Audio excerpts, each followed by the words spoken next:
সুপ্রিয় দর্শক, সাজ্জাদ কাদিরের প্রীতি নিন, শুভেচ্ছা নিন।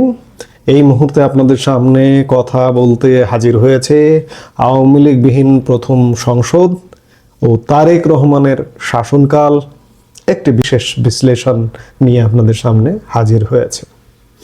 দর্শক, রাত পোহালেই একটা একতরফা ভোট, বাংলাদেশের প্রধান বড় রাজনৈতিক দল আওয়ামী লীগবিহীন এই নির্বাচনটা হতে যাচ্ছে। নির্বাচনে ভোটের পার্সেন্টেজ, ভোট কাস্টিং কত পার্সেন্ট হবে, সেটা 5% না 10% না 15%, সেটা আগামীকাল ভোট পরবর্তী সময়ে সেটি বোঝা যাবে। বাংলাদেশের ইতিহাসে বলা যায় আরও একটি একতরফা নির্বাচন হতে যাচ্ছে, যেখানে বড় রাজনৈতিক শক্তি আওয়ামী লীগ নেই।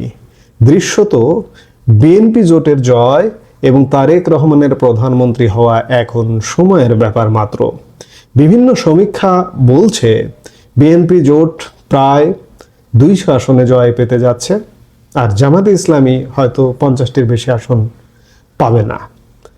200 পাক আর 200-র বেশি পাক বা 170-78 পাক, যেটি পাক, বিএনপি যে 151টা মানে 150-এর অধিক আসন পেয়ে একক সংখ্যাগরিষ্ঠ রাজনৈতিক দল হিসেবে সরকার গঠন করতে যাচ্ছে, এতে কোনো দুদিন আগেও সন্দেহ সংশয় থাকলেও আজকে যখন আপনাদের সামনে কথা বলতে এসছি, আজকে আর কোনো দ্বিধা নেই যে বিএনপি এককভাবে সরকার গঠন করছে এবং প্রধানমন্ত্রী হচ্ছেন তারেক রহমান। কিন্তু প্রশ্ন হলো, এই যে নগণ্য সংখ্যক ভোটের মাধ্যমে গঠিত সরকার, তা কতদিন টেকসই হবে? 18 বছর বিদেশের মাটিতে থেকে অবশেষে কি তারেক রহমান পারবেন বাবার পদাঙ্ক অনুসরণ করে একটি অন্তর্ভুক্তিমূলক বাংলাদেশ গড়তে, নাকি পুরনো সেই হাওয়া ভবন কিংবা মিস্টার 10% ইমেজের আবর্তেই আটকে থাকবে আগামীর রাজনীতি? গত 1.5 বছরে ডক্টর ইউনূসের নেতৃত্বাধীন অন্তর্বর্তী সরকার দেশে যে নজিরবিহীন বিভেদ তৈরি করেছে, তা অস্বীকার করার উপায় নেই। বর্তমান রাজনৈতিক মেরুকরণ এতটাই তীব্র যে এক পক্ষ অন্য পক্ষকে নিশ্চিহ্ন করে দিতে চাইছে। প্রধানমন্ত্রী হিসেবে তারেক রহমানের প্রথম এবং প্রধান কাজ হওয়া উচিত এই বিভেদ দূর করা। এখানে একটি ঐতিহাসিক উদাহরণ টানা জরুরি। 1975 সালে আওয়ামী লীগ সহ বাংলাদেশের সব রাজনৈতিক দল বাকশালে বিলুপ্ত হয়ে গিয়েছিল। 75 পরবর্তী সময়ে আওয়ামী লীগ যখন রাজনৈতিকভাবে বিলুপ্ত ছিল, তখন তারেক রহমানের বাবা প্রেসিডেন্ট জিয়াউর রহমানই আওয়ামী লীগ পুনরায় রাজনীতিতে ফেরার সুযোগ করে দিয়েছিলেন। বহুদলীয় গণতন্ত্রের ধারক এই জন্যই প্রেসিডেন্ট জিয়াউর রহমানকে বলা হয়।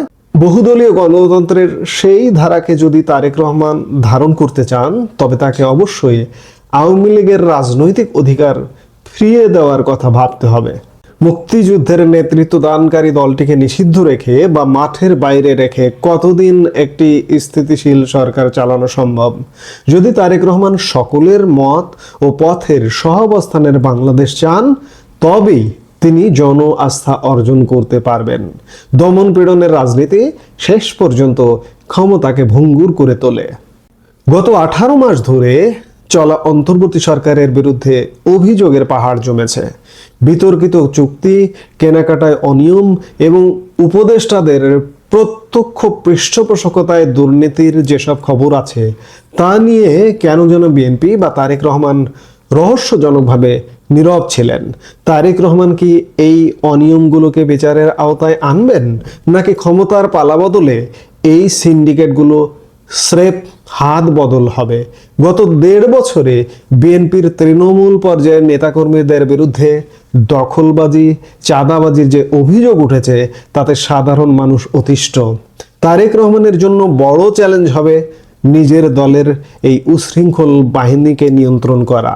যদি তিনি না পারেন, তবে মানুষ দ্রুতই এই সরকারের ওপর থেকে মুখ ফিরিয়ে নেবে।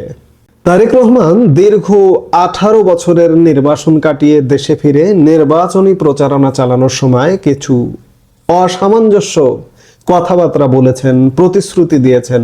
18 বছর তিনি বিদেশের মাটিতে টেলিপ্রম্পটারে দেখে বক্তৃতা করেছেন, কিন্তু যখন সরাসরি জনগণের সামনে কথা বলছেন তখন তথ্যের কিছু ভুলভ্রান্তি সমালোচনার জন্ম দিচ্ছে। এতে করে প্রশ্ন এসছে যে বিএনপির কি কোনো গবেষণা সেল নেই? গবেষণার আলোকে বিএনপি প্রধান চেয়ারম্যান তারেক রহমানের হাতে গবেষণার রিপোর্ট ধরিয়ে দেওয়া হয় না, বা কিংবা তাকে বলা হয় না যে এটা এইভাবে যে কোনো জায়গায় বক্তৃতা দেওয়ার আগে? এমন প্রশ্নও কিন্তু আসছে। উদাহরণস্বরূপ তিনি কুমিল্লায় গিয়ে ইপিজেড করার প্রতিশ্রুতি দিয়েছেন, অথচ কুমিল্লা ইপিজেড 2000 সালেই আওয়ামী লীগ আমলে চালু হয়েছে। নীলফামারীতে মেডিকেল কলেজ করার কথা বলেছেন, অথচ সেটি 2018 সাল থেকে শিক্ষা কার্যক্রম চালাচ্ছে। এমনকি ঢাকা শহরে 40টি মাঠ করার প্রতিশ্রুতি প্রশ্নবিদ্ধ। ঢাকা শহরের জনকেন্দ্র মানচিত্রে এই জায়গা কোথায়? এই প্রতিশ্রুতিগুলো থেকে বোঝা যায় তার মাঠ পর্যায়ের তথ্যের ঘাটতি রয়েছে, অথবা তিনি আওয়ামী লীগের করা উন্নয়নগুলোকে এড়িয়ে যেতে চাইছেন। উন্নয়নের রাজনীতিতে ধারাবাহিকতা জরুরি। ক্রেডিট নেওয়ার চেয়ে বড় হওয়া উচিত উন্নয়নকে টেকসই করা। তারেক রহমানের জন্য আমার একটি পরামর্শ বা পর্যবেক্ষণ হতে পারে, নতুন করে অবাস্তব প্রতিশ্রুতি না দিয়ে গত 1.5 দশকে আওয়ামী লীগ সরকার যে বিশাল অবকাঠামোগত উন্নয়ন করে গেছে সেগুলো সঠিকভাবে রক্ষণাবেক্ষণ করা। যেমন পদ্মা সেতু, মেট্রো রেল বা রূপপুর পারমাণবিক বিদ্যুৎ কেন্দ্রের মতো মেগা প্রজেক্টগুলো যাতে রাজনৈতিক প্রতিহিংসার শিকার না হয় সেটি নিশ্চিত করতে হবে। প্রতিহিংসার রাজনীতি বাংলাদেশের অর্থনীতিকে বারবার পিছিয়ে দিয়েছে। তারেক রহমান যদি সত্যি আধুনিক বাংলাদেশ গড়তে চান তবে তাকে প্রতিহিংসা নয় বরং প্রতিযোগিতার রাজনীতি করতে হবে। সবশেষে বলতে চাই, তারেক রহমানের অতীত ইমেজ, তা সে হাওয়া ভবন হোক কিংবা 10 ট্রাক অস্ত্র মামলা, তা নিয়ে মানুষের মনে সংশয় এখনো আছে। এই সংশয় দূর করার একমাত্র পথ হলো সুশাসন। যদি তিনি বাকশাল পরবর্তী জিয়ার মতো উদারতা দেখাতে পারেন, যদি তিনি মুক্তিযুদ্ধ ও স্বাধীনতার মৌলিক চেতনাকে সম্মান দিয়ে সকল দলের সহাবস্থান নিশ্চিত করতে পারেন, তবেই তার ক্ষমতা টেকসই হবে। অন্যথায় গত 1.5 বছরে অন্তর্বর্তী সরকারের অধীনে তৈরি হওয়া ক্ষোভ ও বিভেদ আগামীর সরকারকে গ্রাস করে ফেলবে। জনগণ কেবল পরিবর্তন চায় না, জনগণ গুণগত পরিবর্তন চায়। তারেক রহমান কি সেই কাঙ্ক্ষিত নেতা হয়ে উঠতে পারবেন? সময় এবং তার কাজই সেটা বলে দেবে। এই মুহূর্তে এ পর্যন্তই। সবাই ভালো থাকুন, সুস্থ থাকুন। আমাদের ভিডিওগুলো নিয়মিত পেতে সাবস্ক্রাইব করুন Sajjad Kadir and the legends YouTube channel এবং লাইক, কমেন্ট, শেয়ার করে সাথে থাকুন।